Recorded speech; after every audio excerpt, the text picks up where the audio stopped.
अस्सलाम वालेकुम viewers. My name is मुनीबुल्ला और आप देख रहे हैं मेरा YouTube channel.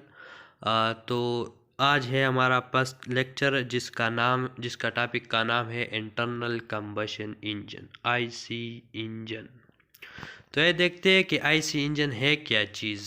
An internal combustion engine is a heat engine in which the combustion of a fuel occurs with the oxidizer, usually air, in a combustion chamber that is integral part of the working fluid flow circle. तो IC engine, internal combustion engine, हमारे पास वो engine होता है जिसमें fuel के साथ air mix होके एक कंबशन चेम्बर में जल जाते हैं और वो हमको पावर स्ट्रोक या फिर वर्क डन देते हैं, तो उसको हम कहते हैं इंटरनल कंबशन इंजन।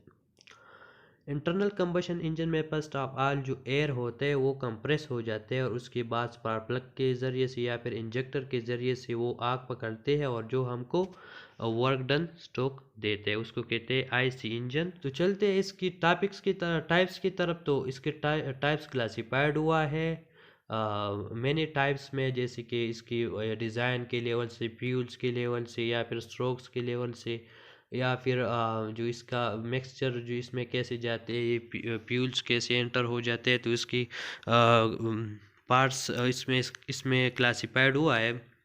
लेकिन सबसे पहले हम पढ़ेंगे डिज़ाइनिंग। तो इसका जो डिज़ाइनिंग है ये टू है, जो कि एक है रेसिप्रोकेटिंग इंजन जिसमें सिलेंडर पिस्टन का अरेंजमेंट हो जाता है, और एक है रोटरी इंजन जो टरबाइन में यूज़ हो जाते हैं। जो आप ये पिक्चर में देख रहे हो, जो ये फर्स्ट है जिसमें वाल्स है और पिस्टन है, उसको कहते हैं रेसिप्रोकेटिंग इंजन, और जो ये नीचे लगा होता है उसको कहते हैं रोटरी इंजन। फिर फ्यूल्स के बारे में हम पढ़ते हैं कि फ्यूल्स में कितने इंजन्स होते हैं। कि एक होता है पेट्रोल इंजन, एक होता है डीजल इंजन, और एक होता है गैस इंजन जो सीएनजी और एलपीजी इन दोनों गैसों पे काम करता है। कि एक होता है अल्कोहल इंजन, एथनॉल और मेथनॉल इस पे भी काम करता है।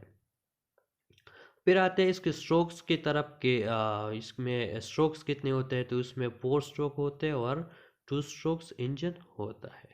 तो इसकी फिर जो इग्निशन, इसमें आग फिर जो है ना, दो तरीक़ों से ये आग लेते हैं। एक है स्पार्क के ज़रिए जिसमें स्पार्क प्लग लगा होता है, तो इसको कहते हैं स्पार्क इग्निशन इंजन। और दूसरी जो जिसमें कंबशन हो जाता है, और जो इंजेक्टर होता है वो इंजेक्टर जो है ना वो स्प्रे कर देते हैं डीजल को, और जो आग पकड़ते तो उसको कहते हैं कंप्रेशन इग्निशन इंजन। फिर चलते हैं इसका वर्किंग साइकिल की तरफ कि ये इसमें कितने साइकिल्स का अलग अलग इंजन्स होता है। तो इसमें आते हैं ऑटो साइकिल, डीजल साइकिल। और ऑटो साइकिल में कांस्टेंट वॉल्यूम होता है और डीजल साइकिल में कांस्टेंट प्रेशर होता है। और डुअल कंप्रेशन साइकिल में फिर ये दोनों होता है, कांस्टेंट वॉल्यूम भी और कांस्टेंट प्रेशर भी। फिर इसकी हम मिक्सचर की अगर बात करें कि मिक्सचर के लिहाज से फिर कितने इंजन्स है। तो एक में जो है जो मिक्सचर होता है वो कार्बोरेटर के ज़रिए एंटर हो जाते हैं, और जो दूसरा इंजन होता है वो इंजेक्टर के ज़रिए उसमें फ्यूल एंटर हो जाता है।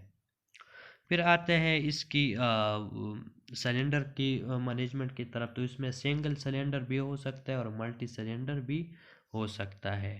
अगर इसकी कूलिंग की बात हम करें तो कूलिंग जो है इसकी वाटर कूल्ड भी हो सकता है। आप लोगों ने देखा होगा कि ये जो कार्स वगैरह होते हैं इसमें हम वाटर डालते हैं, और जो एयर कूल्ड होते हैं हमारी बाइक्स वगैरह, ये सब जो है ये कूल्ड इंजन्स होते हैं। स्पीड के लिए बात हम करें तो हाई स्पीड इंजन भी हो सकता है, मीडियम स्पीड इंजन भी हो सकता है, और स्लो स्पीड इंजन भी हो सकता है। अच्छा, अकॉर्डिंग टू सिलेंडर अरेंजमेंट। तो फिर चलते हैं इसकी सिलेंडर अरेंजमेंट की। तो वर्टिकल होता है, हॉरिजॉन्टल होता है, इनलाइन होता है, वी टाइप, रेडियल होता है। तो ये आप लोग देख सकते हैं इनलाइन वर्टिकल इंजन में पिस्टन इस तरह लगा होता है।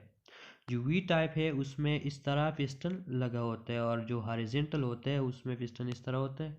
और जो अपोजिट होते हैं, अपोजिट सिलेंडर इंजन एक दूसरे से अपोजिट सिलेंडर जिसमें लगते हैं, तो उसको कहते हैं अपोजिट सिलेंडर इंजन। और जो डब्ल्यू टाइप इंजन है उसमें 3 सिलेंडर इस तरह यूज़ होते हैं। और जो हमारे पास लास्ट वन है रेडियल इंजन, इसमें 8 सिलेंडर लगते हैं और इस तरह ये अरेंजमेंट हो जाता है।